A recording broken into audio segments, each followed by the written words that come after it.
Theme is the lesson, message, or moral the author wants you to learn.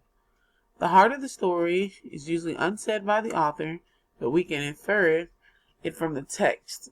So this means that we have to use our inferencing skills to make an educated guess about what the author wants us to learn.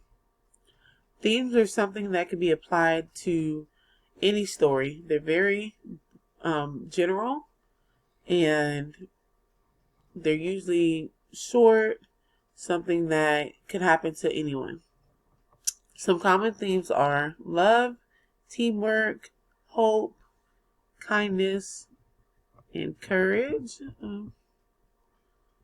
family, honesty, respect, and being yourself. So some questions that you may ask in order to find the theme is, what did the characters learn? How did the characters change? And what message is the author sending to you? So again, theme is the lesson learned. The lesson learned.